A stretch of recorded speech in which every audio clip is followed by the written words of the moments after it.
Hello दोस्तों, हमने पिछले वीडियो में क्लास 10th के मैथ का चैप्टर नंबर फर्स्ट जिसका नाम है वास्तविक संख्या, उसको वन शॉट वीडियो में देखा है। यदि आपने वह वीडियो नहीं देखी है तो मैं उसका लिंक डिस्क्रिप्शन में डाल दूंगा, वो आप देख लीजिएगा। और हम इस वीडियो में वास्तविक संख्या से जितने प्रकार के ऑब्जेक्टिव क्वेश्चन बनते हैं और बोर्ड एग्जाम में पूछे जाते हैं, उन सभी क्वेश्चन को हम इस वीडियो में देखेंगे। तो चलिए बिना देर के शुरू करते हैं। तो चलिए शुरू करते हैं। सबसे पहला क्वेश्चन है कि निम्न में से सबसे छोटी प्राकृत संख्या कौन है। तो प्राकृत संख्या गिनती की संख्या को कहते हैं। जो गिनती की संख्या होती है उसे हम प्राकृत संख्या कहते हैं। तो गिनती की संख्या स्टार्ट कहां से होती है? तो 1 2 3 4 5 6 7 इस तरह से। तो सबसे छोटी कौन हो गई? 1। तो इसमें एक ऑप्शन नहीं है, तो उसके बाद कौन हो जाएगा? 2। तो इसमें कौन सा ऑप्शन हो जाएगा? 2। तो चलिए दूसरा क्वेश्चन देखते हैं। दूसरा क्वेश्चन है हमारा, निम्न में से कौन सी परमेय संख्या। परमेय संख्या किसे कहते हैं? जो रूट से बाहर निकल जाता है उसको परमेय संख्या कहते हैं। जिस तरह से ये रूट से 25 बाहर निकलेगा 5, ये 5 नहीं निकलेगा, ये भी नहीं निकलेगा और ये भी नहीं निकलेगा। तो परमेय संख्या कौन हो गया? रूट 25। अगला क्वेश्चन है हमारा कि निम्न में से कौन अपरिमेय संख्या है। अपरिमेय संख्या कौन है? जो रूट में से बाहर नहीं निकलता है। ये एक परिमेय संख्या होता है क्योंकि हम इसे p बटा q के रूप में लिख सकते हैं। ये भी एक परिमेय संख्या है क्योंकि ये बाहर निकलेगा तो 4, इसको हम बाहर निकालेंगे तो 4, लेकिन जो 27 है वो बाहर नहीं निकलेगा। और 5 रूट 5 को अगर हम मल्टीप्लाई करते हैं तो इसका जो आंसर आता है वो 5 आता है। तो इसको हम p बटा q के रूप में लिख सकते हैं। ये परिमेय संख्या है, ये भी एक परिमेय संख्या है, ये भी एक परिमेय संख्या है, लेकिन ये परिमेय संख्या नहीं है, यानी ये अपरिमेय संख्या है। तो इसका आंसर हो जाएगा सी। तो चलिए अगला क्वेश्चन देखते हैं। अगला क्वेश्चन है हमारा कि p और q दो अभाज्य संख्याएं हैं तो उनका मसा कितना होगा। तो हमने बताया है कि जब दो अभाज्य संख्या हो, जब दो अभाज्य संख्या होती है तो उसका मसा हमेशा कितना होता है? 1 होता है। तो चलिए हमारा अगला क्वेश्चन है 0.13 के ऊपर बार, इसको p बटा q के रूप में लिखना है इस तरह से। तब इसको लिखने का सबसे जो आसान तरीका वो है कि अगर 0.13 पे बार है तो आप क्या कीजिएगा, ऊपर में जितना भी रहेगा, यानी कि यहाँ पे 13 है तो 13 हम लिख देंगे, और जितना नंबर पे बार होता है उसके बदले हम 9 लिखते हैं। यानी कि इसमें 2 नंबर पे बार है तो हम 9 लिख दिए, यानी इसका जो आंसर हो जाएगा वो हो जाएगा 13/99। अगर आपके पास क्वेश्चन आता है 0.5 पे बार तो आप क्या करते? 5/9 सिर्फ लेते, ये आपका आंसर हो जाता है। तो चलिए हमारा अगला क्वेश्चन है कि 18 और 72 का मसा कितना होगा। तो 18 और 72 का मसा, तो 18 को हम क्या करेंगे? 72 से डिवाइड देंगे तो ये कितना बार में आपका? 4 बार में। इसको करेंगे तो ये हो जाएगा 2, इसको करेंगे तो ये हो जाएगा 7, यानी कि ये 4 बार में डिवाइड हो गया तो इसका मसा कितना हो गया? 18, यानी कि इसका मसा हो जाएगा 18। तो चलिए अगला क्वेश्चन है हमारा कि निम्न में से किसका दशमलव प्रसार अशांत होता है। तो ये भी हमने बताया है कि अशांत पहचानने का क्या तरीका होता है। तो क्या कीजिएगा कि आप सबसे पहले नीचे वाला को फैक्टर कीजिए, तो ये हो जाएगा 4 गुना 100। 100 को अगर आप तोड़िएगा तो ये हो जाएगा 10 गुना 10। इसको आप तोड़िएगा तो ये हो जाएगा 4 गुना 20। अब 20 को तोड़िएगा तो ये हो जाएगा 4 गुना 5। इसको तोड़िएगा तो ये हो जाएगा 11 गुना 11, और ये तो 400 है तो ये तो सेम ही हो जाएगा।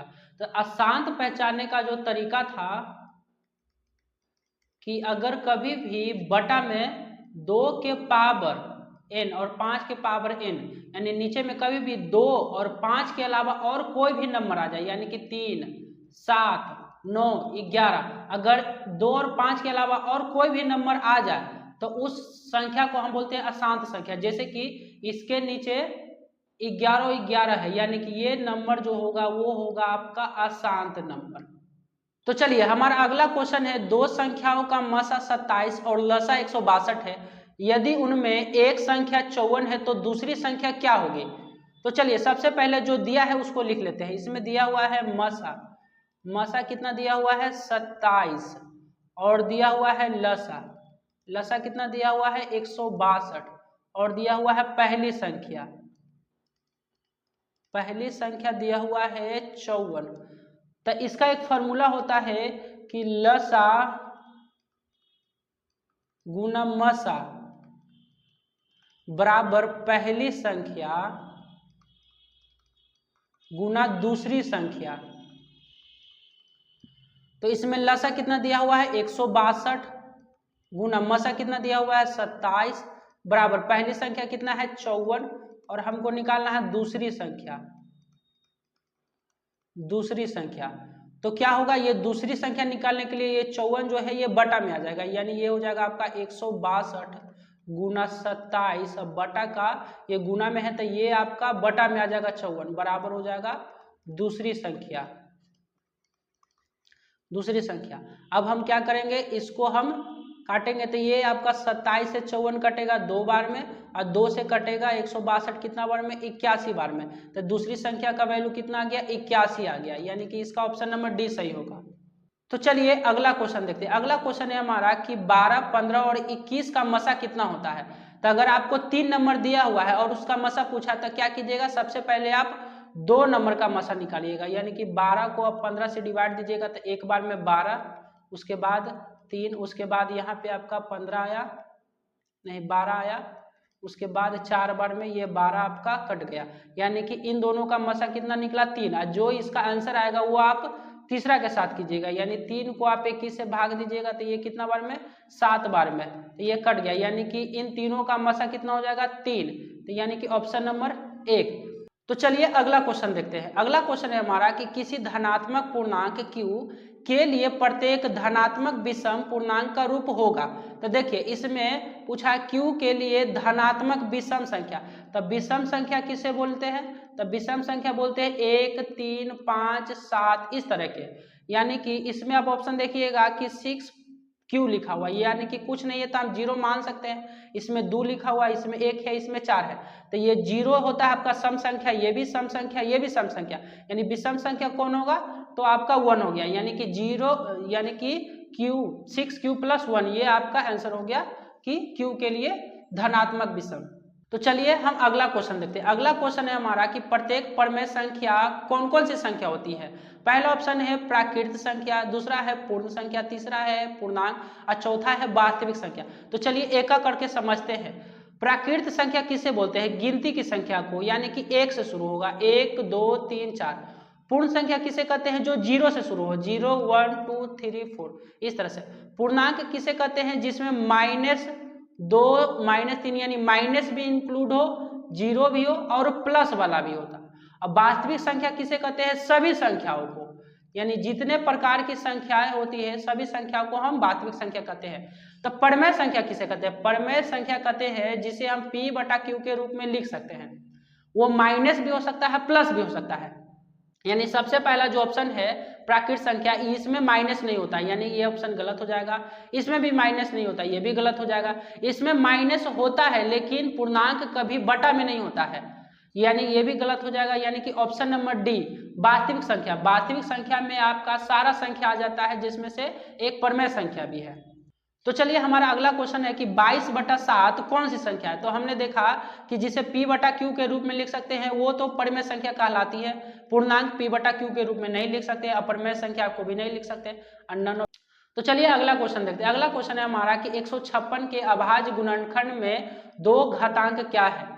तो चलिए सबसे पहले क्या करेंगे, 156 को हम तोड़ेंगे इस तरह से, इसको हम 2 से, तो ये 7 और 8, फिर इसको हम 2 से लगाएंगे तो ये आपका हो जाएगा 3 बार में, ये हो जाएगा 9 बार में, उसके बाद ये 13 बार में। तो इसमें 2 कितना बार आया है, 2 आया है 2 बार, यानी कि ये हो गया 2 के पावर 2, यानी पावर कितना बार आया है 2 बार। तो चलिए अगला क्वेश्चन देखते हैं। अगला क्वेश्चन है हमारा, निम्न में कौन सी संख्या अपरमेय संख्या नहीं है, यानी इसमें बोला है अपरमेय संख्या नहीं है, यानी ये तो हो गया अपरमेय संख्या, ये भी अपरमेय संख्या, ये भी अपरमेय संख्या, लेकिन अगर हम इसको तोड़ते हैं, ये आपका है √12/√3, ये अगर काटेंगे तो ये हो जाएगा √4, और √4 का मतलब होता है 2, यानी ये संख्या आपका अपरमेय संख्या नहीं है, ये संख्या आपका परिमेय संख्या है, यानी ऑप्शन नंबर डी हो जाएगा। तो चलिए अगला क्वेश्चन है कि निम्न में किसका दशमलव प्रसार शांत होगा। हमने पहला क्वेश्चन बताया था कि शांत का कंडीशन होता है कि बटा में 2 के पावर n और 5 के पावर m होना चाहिए, यानी बटा में हमेशा 2 और 5 होगा, तभी हम उसे शांत बोल सकते हैं। अन्यथा 2 और 5 के अलावा 3, 5, 7, 9, 11, 13 ये सब अगर नंबर होगा तो हम उसे अशांत बोलते हैं। यानी अगर हम इसको तोड़ेंगे तो इसमें क्या होता है कि इसमें हो जाएगा आपका 4, यानी कि 16 गुना 100, और 16 को तोड़ेंगे तो इसमें होता है 2 गुना 2 गुना 2 गुना 2, यानी इसमें सिर्फ 2 है, और 100 को तोड़ेंगे तो इसमें भी 2 और 5 है, यानी कि ऑप्शन नंबर ए आपका सही हो जाएगा। इसको तोड़िएगा तो ये इसमें आपका 3 इंक्लूड है, इसमें आपका 11 इंक्लूड है, इसमें तोड़िएगा तो इसमें भी आपका 3 है। 25 गुना 3, यानी कि 3 नहीं होना चाहिए, 11 नहीं होना चाहिए, इसमें भी आपका है 7 गुना 3 गुना 10, यानी कि इसमें 7 और 3 दोनों है, यानी ये तीनों आपका ऑप्शन नहीं होगा, ऑप्शन नंबर ए शांत होगा। तो चलिए हमारा अगला क्वेश्चन है कि 7 प्लस 3 रूट 2 क्या है। तो 7 प्लस 3 रूट 2 एक अपरिमेय संख्या होती है, क्योंकि यह रूट वाला है, और रूट अगर बाहर नहीं निकलता है तो उस संख्या को हम बोलते हैं अपरिमेय संख्या। तो चलिए अगला क्वेश्चन देखते हैं। अगला क्वेश्चन है हमारा कि निम्न में से कौन सी जोड़ी को हम सहभाज्य संख्या बोलते हैं। तो सहभाज्य संख्या हमने बताया कि सहभाज्य संख्या किसे बोला जाता है, वैसी संख्या को जिसका HCF 1 होता है, यानी कि इन दोनों का अगर आप HCF निकालिएगा, अगर 1 आता है तो इसे बोलते हैं हम सहभाज्य संख्या।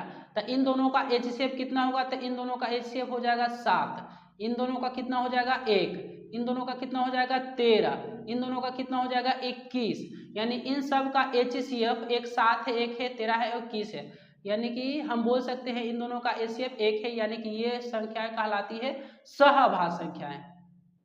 तो चलिए अगला क्वेश्चन देखते हैं। अगला क्वेश्चन है कि निम्न में से कौन यौगिक संख्या है। यौगिक का मतलब होता है जिसके 2 से ज्यादा फैक्टर हो, यानी कि अगर हम इसको तोड़ेंगे तो इसके सिर्फ 1 और 11 फैक्टर, इसको तोड़ेंगे तो ये हो जाएगा 1 और 3 और 7 और 21, इसको तोड़ेंगे तो इसके भी 2 फैक्टर है 1 और 31, इसके भी 2 फैक्टर है 1 और 41, यानी कि वैसी संख्या जिसके 2 से ज्यादा फैक्टर होते हैं, यानी कि ये आपका हो जाएगा 21, ऑप्शन नंबर बी।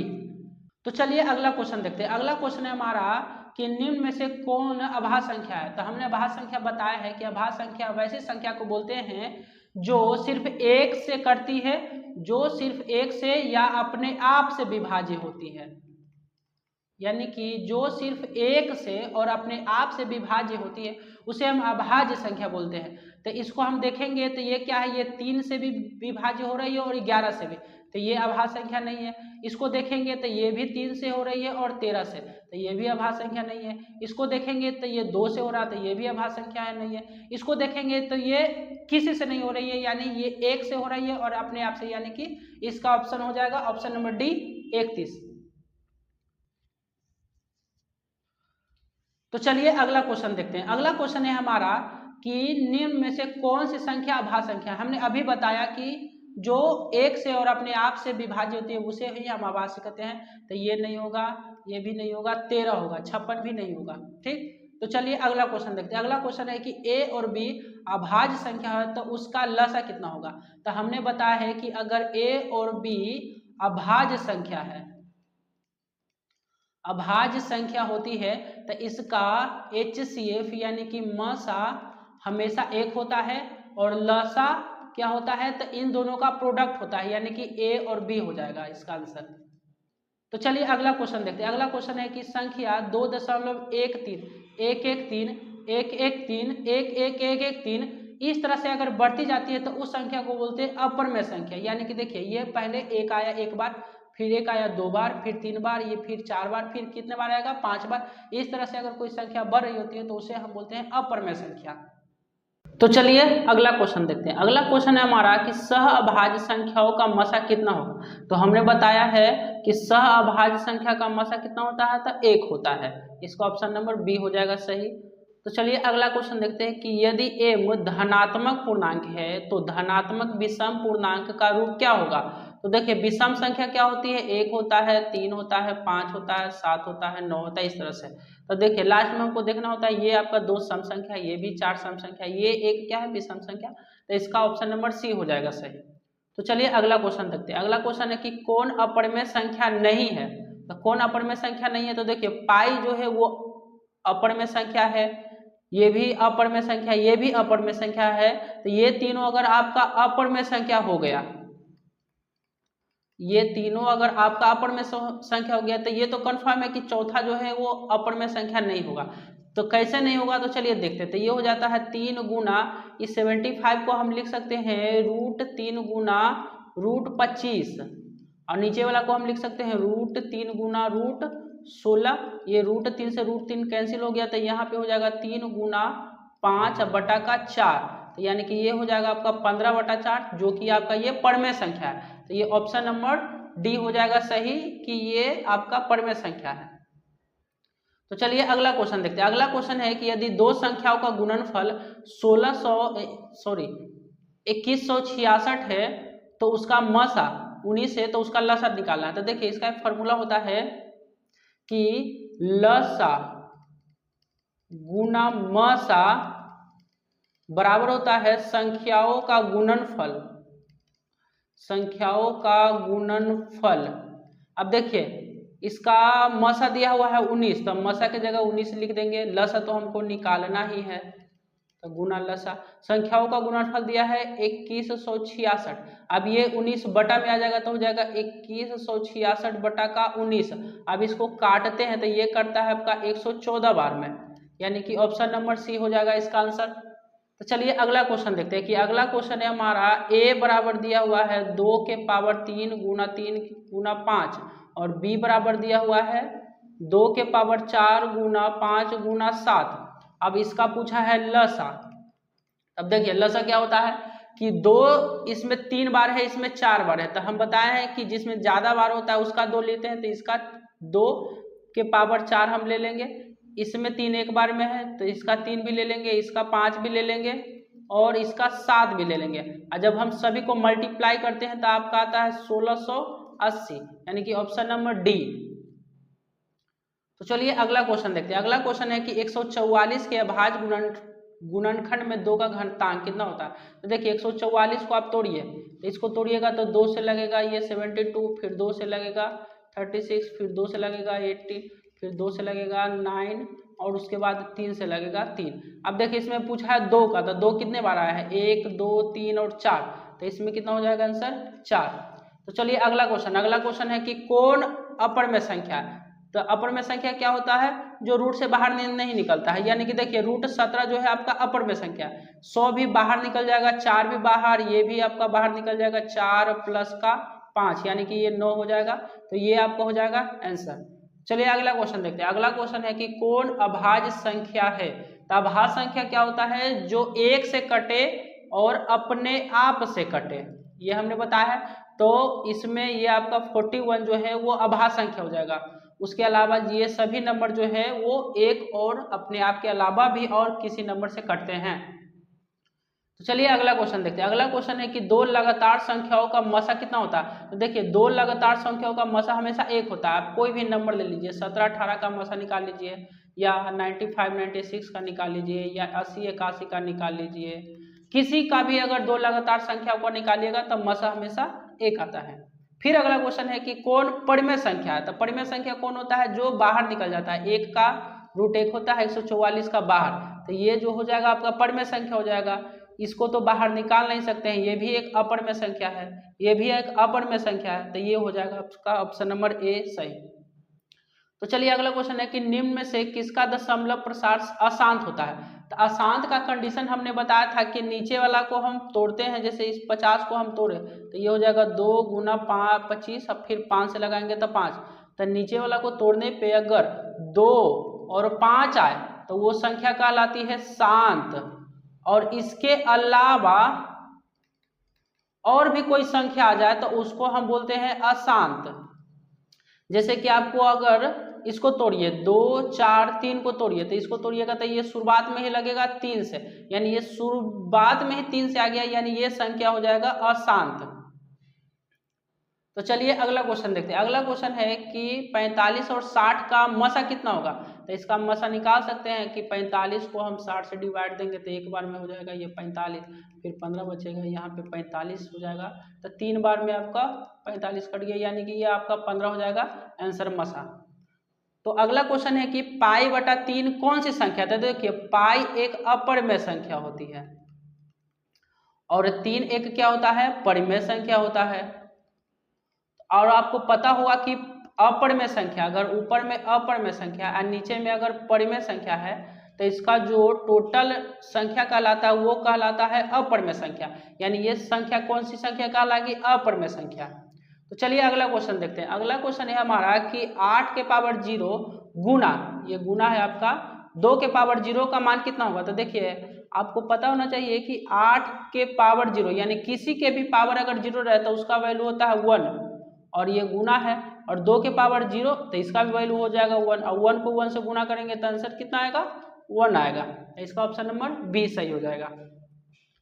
तो चलिए अगला क्वेश्चन देखते हैं। अगला क्वेश्चन है कि सबसे छोटी भाज्य संख्या और सबसे छोटी अभाज्य संख्या का मसा कितना होगा?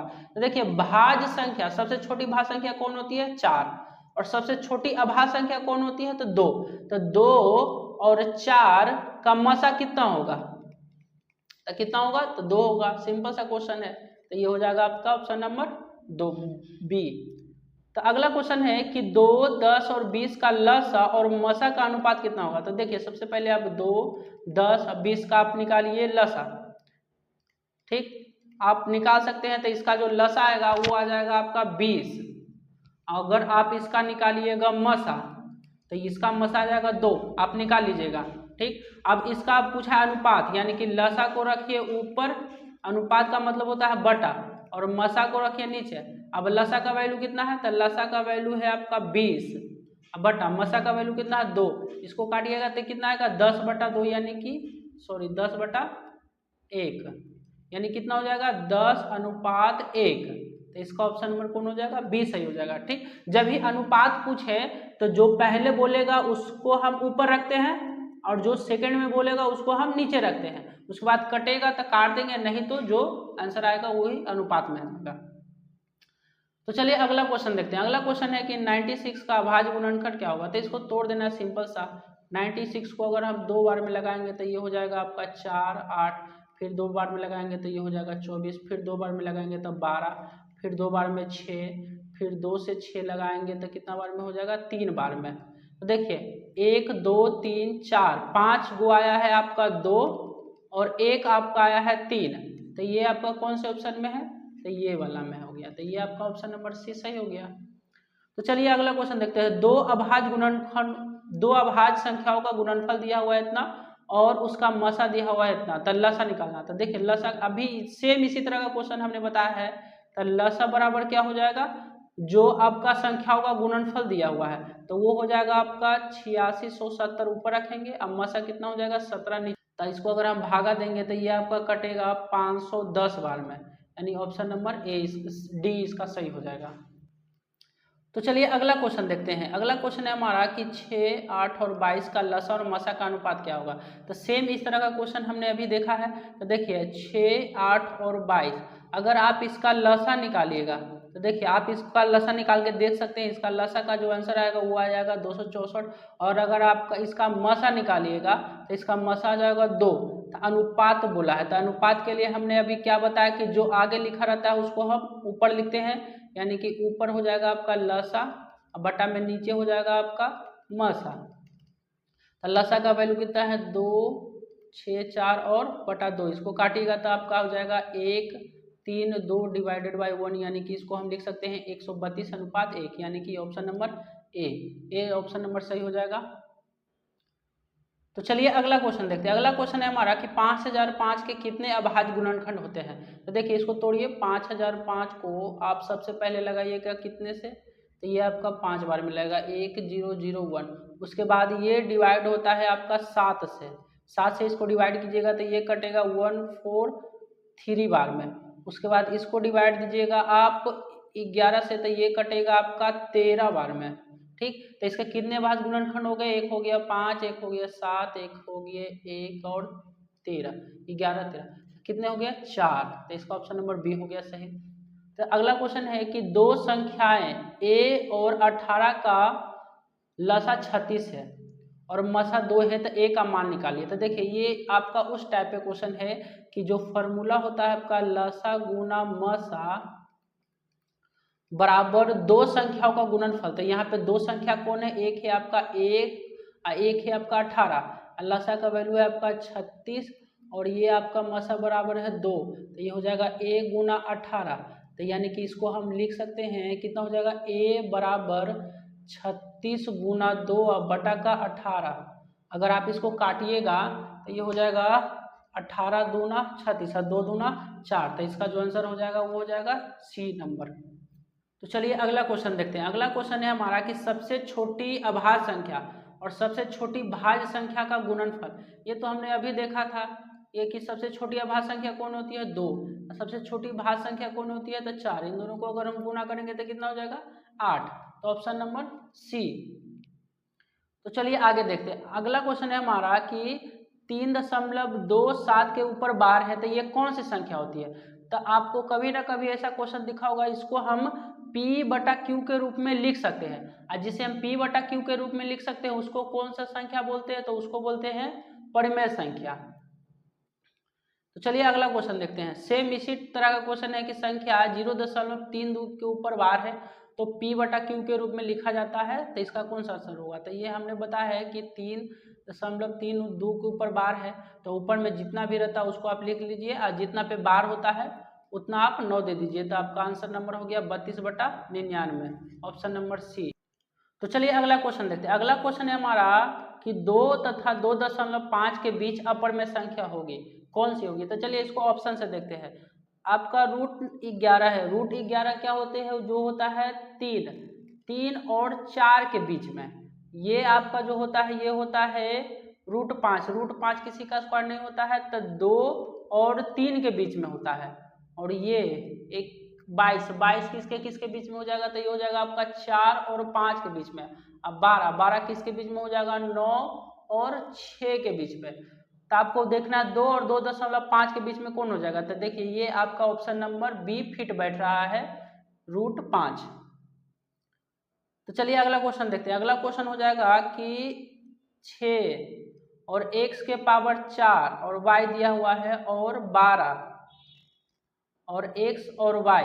अब इसका पूछा है महत्तम समापवर्तक, यानी कि बोलते हैं इसी को हम बोलते हैं मसा। अब देखिए इसका पूछा था मसा का क्या कंडीशन होता है कि दोनों में कॉमन क्या क्या है। अगर इसको हम तोड़े तो इसको हम लिख सकते हैं 2 गुना, या हम इसको 6 ही रहने देते हैं, इसको हम लिखते हैं 6। और इसको हम लिख सकते हैं ना x के पावर 4 का मतलब क्या होता है, x गुना x गुना x गुना x और गुना में y है। नीचे में क्या हम लिख सकते हैं इसको 6 गुना 2 फिर गुना 1 से और गुना y है। अब देखिए इन दोनों में कॉमन कौन कौन है, एक तो आपका दोनों में 6 कॉमन है गुना, उसके बाद क्या है दोनों में x कॉमन है और उसके बाद दोनों में y कॉमन है। तो इसका जो आंसर हो जाएगा वो हो जाएगा 6xy, ये हो जाएगा आपका मसा। कहते हैं अगला क्वेश्चन है हमारा कि √10 और √15 का गुना करना है। तो इसको गुना करेंगे तो कितना हो जाएगा, √10 गुना 15 150 और 150 को तोड़ दीजिए। 150 को तोड़िएगा तो इस तरह से हो जाएगा आपका 2 से लगाएंगे 75, फिर आपका 3 से लगाएंगे 25, उसके बाद आपका 5 से लगाएंगे 5 बार में। तो देखिए इसको यानी कि हम तोड़ के लिख सकते हैं 2 गुना 3 गुना 5 गुना 5।